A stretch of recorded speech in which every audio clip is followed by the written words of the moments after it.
जय हिंद दोस्तों। आज के क्लास में आप सभी का स्वागत है। जैसा कि मैं आपको पीछे के क्लास में प्रांतीय राजवंशों की रूपरेखा मैंने बताया कि प्रांतीय राजवंश का उदय दिल्ली सल्तनत में तुगलक काल से दिल्ली सल्तनत का विघटन चालू हुआ और कुछ प्रांतीय राजवंश नए आए या कुछ पूर्ण रूप से अपने आप को स्वतंत्र किए। तो मैंने पिछले क्लास में आपको प्रांतीय राजवंशों की रूपरेखा बताया कि उत्तर भारत में क्या है, दक्षिण भारत में क्या है, तमाम चीजें आपको बारे में बताया। आपको दिखना चाहिए कि प्रांतीय राजवंश में कौन कौन था। ठीक, तो उन्हीं क्रम में हम आज शुरू करते हैं प्रांतीय राजवंशों में। उत्तर भारत के प्रांतीय राजवंशों में आज हम जौनपुर के बारे में पढ़ेंगे। ठीक, और जौनपुर का हम मध्यकाल में जौनपुर का पूरा इतिहास पढ़ेंगे कि मध्यकाल में जौनपुर में क्या क्या डेवलपमेंट हुआ, कैसे जौनपुर आया। जौनपुर तो पहले था नहीं, मध्यकाल में ही जौनपुर राज्य की स्थापना हुई थी। किसने किया स्थापना, फिर आगे क्या हुआ, ये सारी चीजें आज जौनपुर के बारे में मतलब क्लियर, सब कुछ भी नहीं छूटेगा जौनपुर के बारे में। ठीक है, तो आइए हम थोड़ा सा स्टार्ट करते हैं। देखिए मैंने यहाँ पर लिखा है प्रांतीय राजवंश जौनपुर का इतिहास। मैंने आपको मध्यकाल में जौनपुर की स्थापना भी होती है और जौनपुर का डेवलपमेंट कैसे होता है, क्या क्या होता है, वो सारी चीजें हम पढ़ेंगे। ठीक है, तो देखिए मोहम्मद बिन तुगलक अथवा जौना खान। तो मोहम्मद बिन तुगलक के समय जौनपुर नाम की कोई नगर नहीं था। नहीं, मोहम्मद बिन तुगलक के समय जौनपुर नाम का कुछ नहीं था। ठीक, लेकिन मोहम्मद बिन तुगलक के आगे जब फिरोज शाह तुगलक आता है तो इन्हीं फिरोज शाह तुगलक ने क्या किया, इनके द्वारा अपने चचेरे भाई जौना खां की याद में जौनपुर नगर की, जौनपुर राज्य की स्थापना की गई। अच्छा, फिरोज शाह तुगलक के चचेरे भाई जौना खां, ये जौना खां कौन है? जौना खां कौन है? मोहम्मद बिन तुगलक, यानी कि ये है जौना खां। ये मैंने लिखा भी है यहाँ पे जौना खां।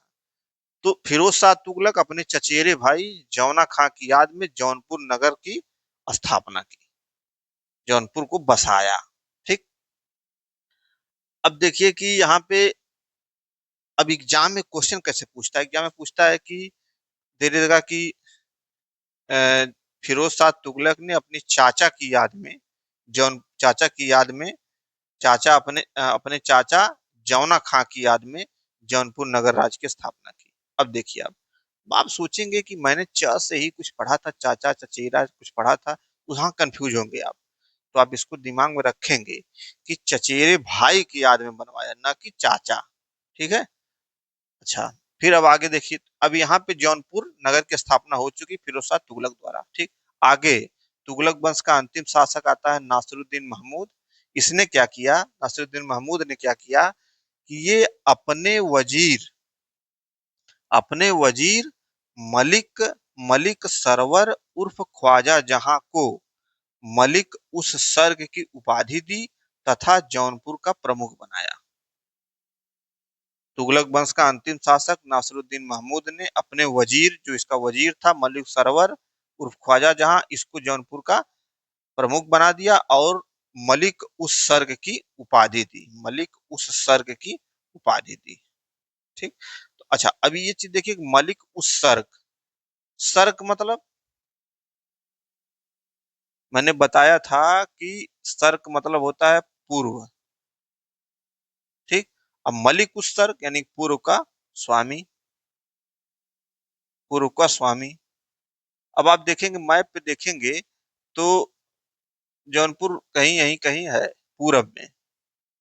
ठीक, ये पूरब में कहीं है, उत्तर प्रदेश के पूरब में है कहीं, इसीलिए इसको पूर्व का स्वामी मलिक उसर की उपाधि दी गई। किसको? मलिक सरवर को।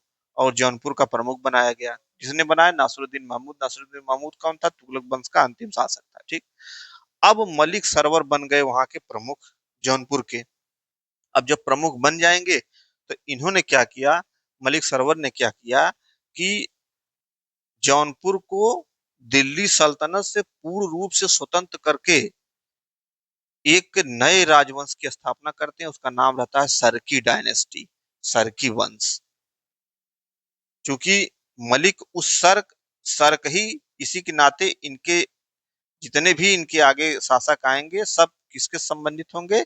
सरकी डायनेस्टी से, सरकी वंश से संबंधित हो गए। ठीक, यानी कि मलिक सरवर ने क्या किया कि सरकी वंश की स्थापना कर दी। कहाँ? जौनपुर में। और जौनपुर को स्वतंत्र कर दिया, दिल्ली सल्तनत से अलग कर लिया। ठीक, तो मलिक सरवर ने दिल्ली सल्तनत से जौनपुर को अलग करके, क्या बनाया? सरकी डायनेस्टी बनाई। इसके बाद सरकी डायनेस्टी की राजधानी भी जौनपुर को घोषित किया। ठीक, अब आ गई सरकी डायनेस्टी। तो अब सरकी वंश, आगे सरकी वंश आएगा। तो आइए सरकी वंश देखते हैं। तो जौनपुर का सरकी वंश। अच्छा, जौनपुर का स्थापना, स्थापना किसने की? मलिक सरवर उर्फ ख्वाजा जहां ने दिल्ली सल्तनत से जौनपुर को पूर्ण रूप से स्वतंत्र कर सरकी वंश की स्थापना की। फिर बाद में राज्य विस्तार भी किया। अच्छा, अलीगढ़, संभल, बाद में इन्होंने जो जौनपुर नगर था उसका विस्तार अलीगढ़, संभल, मैनपुरी तक कर लिया। ठीक, किसने? मलिक सरवर ने। तो मलिक सरवर का इतना ही योगदान है कि मलिक सरवर ने सरकी डायनेस्टी की नींव रखी। ठीक, और थोड़ा बहुत इन्होंने उसका विस्तार भी किया। अच्छा, यहाँ पे मैंने लिखा है कि सरकी नाम ही क्यों? सरकी नाम तो मैंने बताया, सर्क मतलब होता है पूर्व। इनके आगे जितने भी शासक आएंगे, क्योंकि मलिक उस सर्क की उपाधि मिली थी, इसी के नाते पूरी सर्की डायनेस्टी, इसी के नाते सर्क नाम है। पूर्व का मतलब होता है जौनपुर पूर्व में स्थित है, इसलिए पूर्व का स्वामी या मलिक उस सर की उपाधि मलिक सरवर ने प्राप्त की। अच्छा, अब देखिए, मलिक सरवर जौनपुर को स्वतंत्र कर लिया।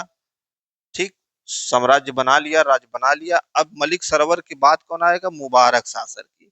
इसके समय सच ऐसा कोई डेवलपमेंट नहीं है, इसलिए ये महत्वपूर्ण नहीं है। ये मैंने केवल आपकी आत्मा की संतुष्टि के लिए लिख दिया है। ठीक, अब आगे एक शासक आता है इब्राहिम शाह सरकी। इनके बाद एक आता है इब्राहिम शाह सरकी। इब्राहिम शाह सरकी ये बहुत महत्वपूर्ण है। पूरे सरकी डायनेस्टी का सबसे प्रसिद्ध राजा है ये। क्या नाम है इसका? इब्राहिम शाह सरकी। कन्नौज विजय, इब्राहिम शाह सरकी ने ही कन्नौज को जौनपुर में मिलाया। ठीक, कन्नौज को। तो इब्राहिम शाह सरकी पूरे सरकी वंश का सबसे प्रसिद्ध राजा है, इब्राहिम शाह सरकी। और इब्राहिम शाह सरकी के समय ही जौनपुर को भारत का सिराज कहा जाता था, या सिराजे हिंद कहा जाता था, या हिंद का स्वराज कहा जाता था। यानी कि उस समय इब्राहिम शाह सरकी के समय जौनपुर था जो पूरे भारत में एक महत्वपूर्ण नगर हुआ करता था, महत्वपूर्ण नगर था, राजनीतिक रूप से बड़ा सक्रिय था। ठीक, इसलिए जो है भारत का सिराज। अच्छा, सिराज क्या है? सिराज फारस में एक प्रसिद्ध नगर हुआ करता था, बहुत प्रसिद्ध, बहुत प्रसिद्ध। सिराज बहुत प्रसिद्ध फारस में। उसी प्रकार भारत का जो जौनपुर था वो भारत का सिराज कहलाता था। क्यों? क्योंकि उस समय जौनपुर दिल्ली सल्तनत की, भारत की राजनीति में जौनपुर बड़ा महत्वपूर्ण था। ठीक, तो इसलिए इसको हिंद का स्वराज भी कहते हैं, हिंद का सिराज, या सिराजे हिंद, या भारत का सिराज। इब्राहिम शाह सरकी के समय सबसे प्रसिद्ध, इब्राहिम शाह सरकी सबसे प्रसिद्ध राजा। इसी के समय जौनपुर को भारत का सिराज कहा गया, या सिराजे हिंद कहा गया, या हिंद का सिराज कहा गया। अच्छा, इब्राहिम शाह सरकी के आगे दो शासक और आते हैं, लेकिन ये इंपॉर्टेंट नहीं है, इसलिए मैंने इनको लिखा नहीं है। बस आप इतना जान लीजिए कि दो शासक और हैं। अंतिम शासक हुसैन शाह सरकी। ठीक, ये सब डेट वोट मत याद करिएगा, ये अंतिम शासक हैं। और हुसैन शाह सरकी को, अच्छा, ये दो शासक थे, जो हुसैन शाह सरकी था, ये तीन शासक मिलके इनका जो है दिल्ली सल्तनत से संघर्ष चलता रहा। ठीक, लेकिन बाद में लोधी, बहलोल लोधी आएगा और हुसैन शाह सरकी को पकड़ेगा, लेकिन हुसैन शाह सरकी बिहार भाग जाएगा छोड़ छाड़ के। और बहलोल लोधी क्या करेंगे? जौनपुर का दिल्ली सल्तनत में फिर से विलय कर लेंगे, फिर से विलय कर लेंगे। अब आप ये समझिए कि जौनपुर की स्थापना किसने की? किसने की? फिरोज शाह तुगलक ने। अच्छा, फिरोज शाह तुगलक ने कई नगर बसाए थे, जैसे जौनपुर, फिरोजाबाद, हिसार, तमाम नगर बसाए थे। उसमें जौनपुर बड़ा महत्वपूर्ण है। तो जौनपुर की स्थापना फिरोज शाह तुगलक अपने चचेरे भाई जौना खा उर्फ मोहम्मद बिन तुगलक की याद में जौनपुर नगर की स्थापना की। ठीक। आगे फिर नासरुद्दीन महमूद के समय जौनपुर का प्रमुख इनका वजीर मलिक सरवर को बनाया जाता है और उसको उपाधि की जाती है, क्या दी जाती है, मलिक उस की। मलिक उस का मतलब पूर्व का स्वामी, क्योंकि जौनपुर पूरब में स्थित है इसलिए पूर्व उसको पूर्व का स्वामी कहा गया। ठीक। अब मलिक सरवर क्या करता है, जौनपुर को पूर्ण रूप से दिल्ली सल्तनत से स्वतंत्र कर लेता है, अलग कर लेता है और सरकी डायनेस्टी की नींव रख देता है। फिर सरकी डायनेस्टी में सबसे प्रसिद्ध शासक आते हैं इब्राहिम शाह सरकी। इनके समय जौनपुर को हिंद का स्वराज या भारत का सिराज कहा गया। सबसे प्रसिद्ध राजा थे और अंतिम शासक हुसैन शाह सरकी को बहलोल लोदी द्वारा हुसैन शाह सरकी भाग जाते हैं जौनपुर छोड़कर, और ये जाके मिलते हैं, बिहार भाग जाते हैं। बहलोल लोदी क्या करता है, जौनपुर का विलय कर लेता है, किसमें, दिल्ली सल्तनत में। तो ये हो गया जौनपुर का इतिहास। अच्छा, इसमें एक दो चीज और है। सरकी नाम क्यों, मैंने बता दिया। सर्क मतलब पूर्व, पूर्व का स्वामी, क्योंकि जौनपुर पूरब में स्थित है इसलिए सरकी।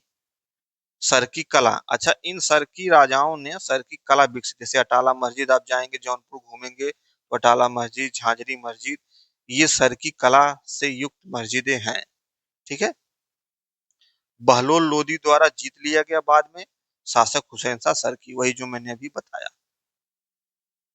तो ये हो गया जौनपुर का इतिहास। अब आप दिमाग में बस क्या क्या रखना है, इतनी सारी चीजें तो आप नोट कर लीजिएगा, लेकिन मुख्य मुख्य चीज मैं बता देता हूँ क्या क्या आपको दिमाग में रखना है। पहला, सबसे पहला तो इसको रखना है, ये इंपॉर्टेंट है। ठीक। फिरोज शाह तुगलक अपने चचेरे भाई जौना खां की आदमी। ठीक। इसके बाद नासिरुद्दीन महमूद का ये रखना है कि मलिक सरवर को और ये उपाधि दी, प्रमुख बनाया। दो हो गया, दूसरा हो गया। तीसरा आपको दिमाग में रखना है, इब्राहिम शाह सरकी को भारत का सिराज कहा जाता है, जौनपुर को सबसे प्रसिद्ध राजा। दो चीज इसमें रखनी है। और सर की नाम क्या हो इसको दिमाग में रखना, सर की कला, अटाला मस्जिद, झांझरी मस्जिद, अब बहलोल लोदी द्वारा अंत में फिर जौनपुर को पुनः जो है दिल्ली सल्तनत में विलय कर लिया गया। बस इतना ही आपको जौनपुर में याद करना है। बाकी चीजें अब यहाँ पे मैंने लिखा है दो शासक, इसका मतलब ये नहीं कि माँ कसम खाए अब वो दो शासक खोज लेंगे लिख लेंगे। अरे भाई, उनके समय कोई डेवलपमेंट नहीं हुआ है, कोई महत्वपूर्ण नहीं है, उससे क्वेश्चन नहीं आएगा। इससे भी क्वेश्चन नहीं आएगा, इससे भी मैंने इसलिए इसको लिख दिया कि चलिए आपको थोड़ा सा संतुष्टि रहे। मैं चाहता तो इसको भी लिख देता, दो शासक और हैं, कोई फायदा नहीं है। ठीक है। जो महत्वपूर्ण है, जैसे इब्राहिम शाह सर की महत्वपूर्ण है, हुसैन शाह सर की बहलोल लोदी जब मिलाता है तो उस समय शासक कौन रहता है, सरकी डायनेस्टी का, जौनपुर का हुसैन शाह सरकी, ये इंपॉर्टेंट है। सिराज हिंद इंपॉर्टेंट है। और ये सरकी कला, जिसमें अटाला मस्जिद और झांझरी मस्जिद सरकी कला के से बनाई गई है। अच्छा, अब मैं ये जो आपको बताया कि कुछ राजाओं को याद नहीं करना है, अब आप एक चीज सोचिए कि प्रांतीय राजवंशों को तो मैं सारी एक एक करके सबको बताऊंगा, सभी राजाओं के बारे में भी बताऊंगा। लेकिन अगर मान लीजिए कि आप एग्जामिनर हैं और आपको यूपीएससी या स्टेट पीसीएस में दे दिया कि मिडिवल हिस्ट्री से केवल दो क्वेश्चन बनाना है, तो कहाँ से बनाएंगे आप। इसीलिए मैं कहता हूं कि कल्चरल एस्पेक्ट से ज्यादा क्वेश्चन आते हैं, पॉलिटिकल हिस्ट्री से क्वेश्चन नहीं आता है, ना कि बराबर है। ठीक है। वही पॉलिटिकल हिस्ट्री इंपॉर्टेंट है जिसका भारत की राजनीति पर बड़ा बहुत बड़ा प्रभाव पड़ा है। ठीक है। इसलिए कल्चरल एस्पेक्ट को विशेष ध्यान दीजिए आप। तो ये हो गया जौनपुर का पूरा इतिहास कि मध्यकाल में जौनपुर का क्या क्या डेवलपमेंट हुआ। आगे चल के जौनपुर जब जब मैं मुगल काल बताऊंगा तो उस समय जौनपुर और डेवलप करेगा, तो क्या होगा जब मुगल काल बताऊंगा तो उसमें बताऊंगा। ठीक है। अब अगले लेक्चर में हम कश्मीर के बारे में पढ़ेंगे कि कश्मीर, कश्मीर में भी आपने सुना होगा कि एक जैनुल आबादीन थे जिनको हम कश्मीर का अकबर कहते थे, उनके बारे में पढ़ेंगे। क्या है कश्मीर का इतिहास, क्या है। अच्छा, कश्मीर का इतिहास से मतलब ये नहीं कि हम वर्तमान तक का, कश्मीर का इतिहास मतलब मिडिवल हिस्ट्री में कश्मीर का इतिहास क्या था, कौन कौन राजा थे, कौन प्रसिद्ध राजा था, किसको कश्मीर का अकबर कहा जाता था, ये तमाम चीजें के बारे में हम अगले लेक्चर में पढ़ेंगे। ठीक है, तब तक के लिए आप लेक्चर देखिए, ठीक, फिर थोड़ा बहुत चिंतन मनन कीजिए, फिर क्वेश्चन सॉल्व करिए। एक भी क्वेश्चन आपको ऐसा नहीं होगा जो ना आए। हाँ, एक आध दो चीजें जो फैक्चुअल हैं, याद करने वाली चीजें हैं, उसको थोड़ा सा आपको लिख लिख के याद करिए। बाकी मैं आपको सारी चीजें कंसेप्ट से बता रहा हूँ, एक भी चीजें आपको याद करने की जरूरत नहीं है। ठीक है, तो मिलते हैं आपसे अगले लेक्चर में। Thank you.